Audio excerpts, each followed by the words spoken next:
guys, I'm Haley, and I'm 13 years old. Since early childhood, we're all aware of what good and evil means, and I want to tell you a story about the darkest evil I have ever faced in my life.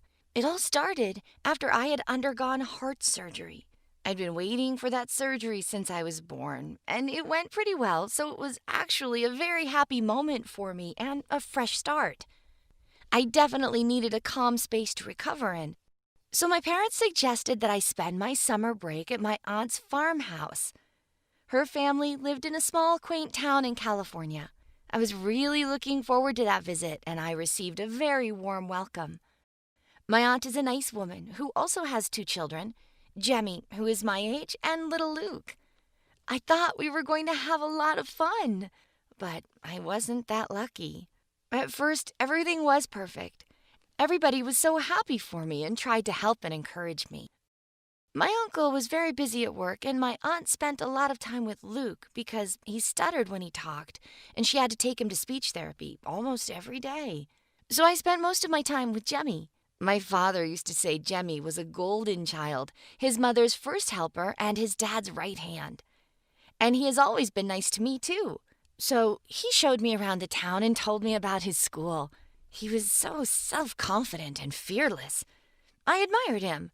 He reminded me of Peter Pan. But then I started noticing some strange things about him. He was so nice at home. But when we were alone, he would complain about how annoying his little brother was and how stupid and useless his parents were all the time. I know all teenagers do that, but one day we were passing by our neighbor's house and their dog started barking at us from behind the fence. The dog was big, so I got a little bit scared, but not Jemmy. He got close to the face, kneeled down, and started barking back at the dog and laughing hysterically. You probably could have taken it as an awkward joke, but I saw his face. He was so pleased that it seemed like there was nothing funnier in the world than to tease this dog. On the way back home, he said, "Should we feed some arsenic to that dog tomorrow?" A nervous giggle was the only response I could muster. I was trying to persuade myself that there was nothing to worry about and decided not to bother my aunt with that story. But I couldn't stop thinking about it every day. A few days later, when we were wandering around, Jemmy suddenly said, "Ugh, it's so boring. Do you want to have some real fun?" I was about to say no when he grabbed my hand and dragged me somewhere away from home. We ran for a long time. But then he stopped. I was surprised because we were standing on a small bridge over a highway, and I could only guess what fun we were supposed to have there. Jemmy opened his backpack, and I saw that it was full of rocks, really big ones. And then I saw a van approaching us. He squeezed me and said happily, "Watch now!" Everything happened so fast.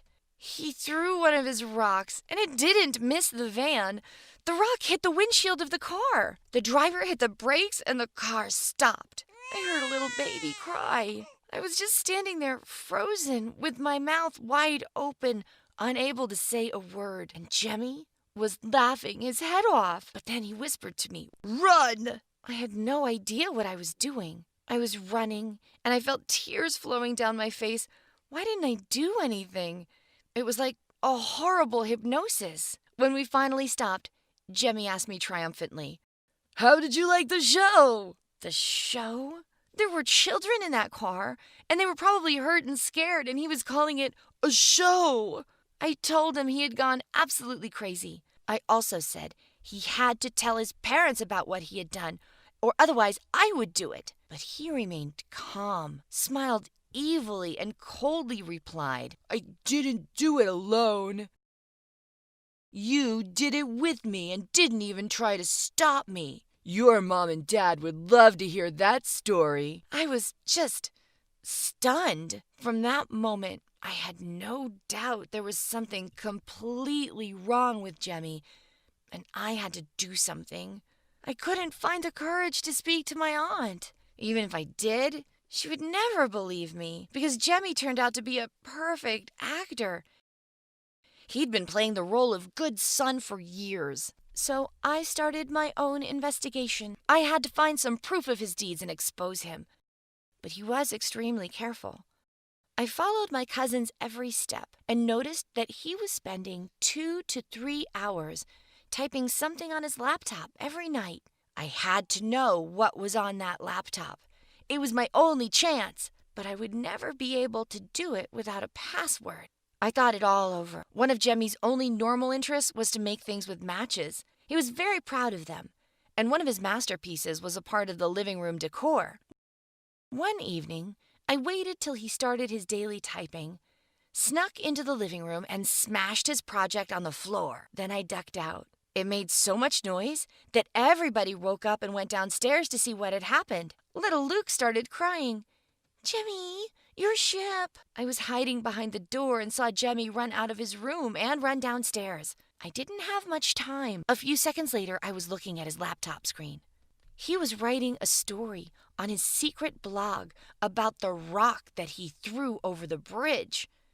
And it turned out that this was not the worst thing he had done. The blog was full of similar incidents, and also there were videos. When I pressed play, I saw little Luke on the screen. He was sitting in front of the computer, terrified. Jemmy made Luke watch scary movies and look at horrible pictures, and I could hear his laugh off camera every time Luke started crying. I was so shocked, but I couldn't stop watching. No wonder poor Luke had such a bad stutter. Poor baby was so scared of his brother, he hadn't even told his mom. I didn't even hear that Jemmy had returned to his room. Lucky for me, my aunt and uncle came with him, so you can imagine their faces when they saw what I saw on Jemmy's computer. Well, it was a victory. On one hand, little Luke didn't have to suffer anymore, and the truth was revealed. But it broke my aunt's heart. She never stopped crying. Of course, nobody would put Jemmy into prison for the accident on the road because he was underage, and luckily, nobody was badly hurt that day. But my uncle had to pay damages to that family.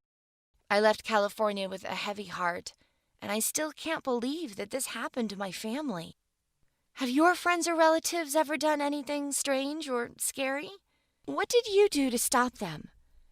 If you find my experience helpful, feel free to share it with those you care about. And always remember, good conquers evil.